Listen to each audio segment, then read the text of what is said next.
A Sydney family of 4 is missing after the White Island volcano eruption. They're among 10 Australians still unaccounted for, with 3 believed to be dead. These are some of the faces of those Australians, families that travelled to New Zealand in search of adventure, but have instead been caught up in an unimaginable tragedy. Tonight we'll hear from our reporter Donna Field, who was on the Ovations of the Sea cruise ship when the eruption occurred. But we start tonight with reporter Josh Bavis in Whakatane. A death-defying mission. Rescuers descend on White Island just hours after a massive volcanic explosion. 3 helicopters were able to touch down and rescue survivors trapped there.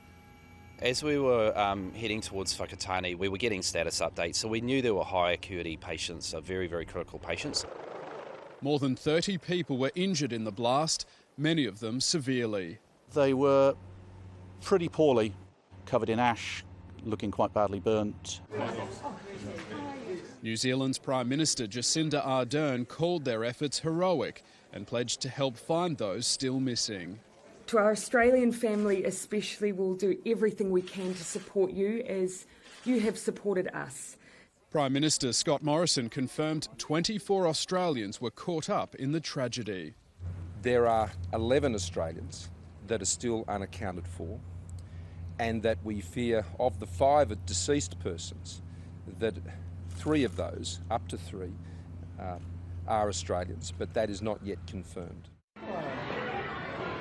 Gavin Dallow is among those still unaccounted for, along with his partner's daughter, Zoe Hosking.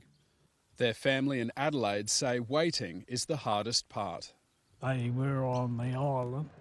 That's since been confirmed. But whether they got off or what happened, we don't know.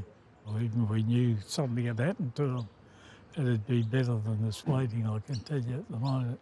A Sydney family of 4 is also believed to be missing. Christine Langford, her husband Anthony, and their children, Jessie and Winona, were on White Island when it erupted. In Whakatane, the closest port, there are haunting memories of those injured and dead brought to shore. He was my best man at my wedding. It's hard to hear that he's gone, you know. He's always put everybody else before himself. Authorities have launched a criminal investigation into why people were allowed to enter such a dangerous environment. For now, residents here are more concerned about the lives lost. Several have spoken of the moment the news hit home when they saw some of these boats return almost empty, covered in ash.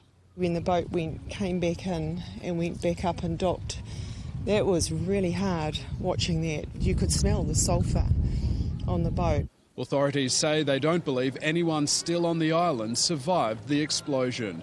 It will take more time to come to terms with the toll of this disaster and who, if anyone, is to blame. And Josh Bavis joins us now from Whakatane. Josh, what's the latest on the Australians who are unaccounted for? Juanita, the details of the Australians who remain missing or injured are still quite sketchy at this stage, but we did have some news that broke here late this evening, and that's regarding the mother of the girl from Adelaide who we profiled in the story. Lisa Dallow has been located, although she's in a critical condition in hospital.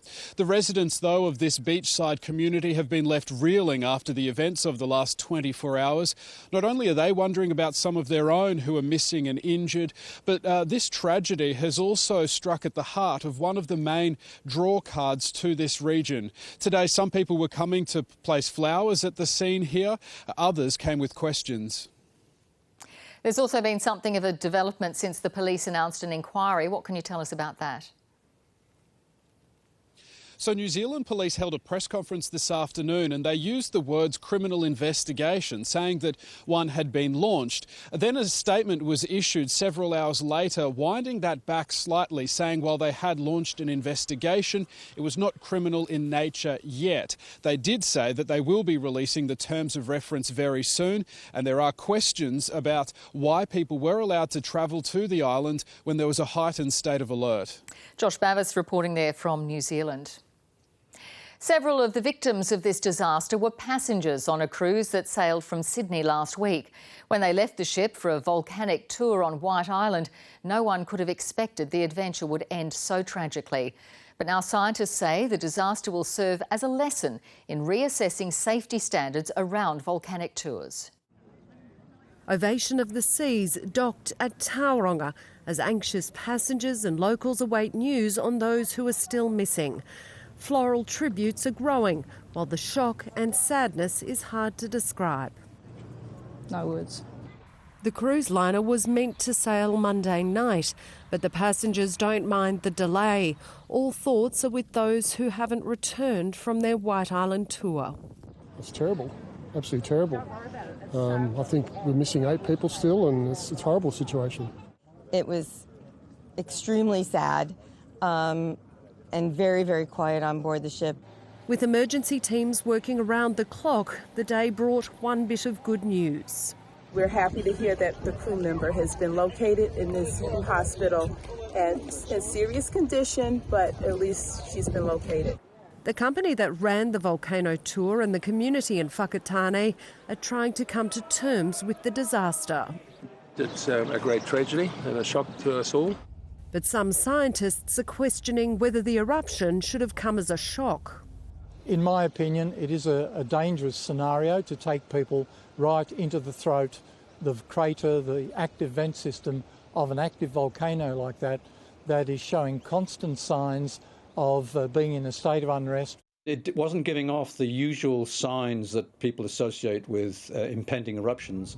So there was no 50-metre jets, 100, 500-metre jets that allowed everybody plenty of warning to get out of the way. It was just a single event that became very energetic indeed compared to the way it's been behaving in the last 2 months.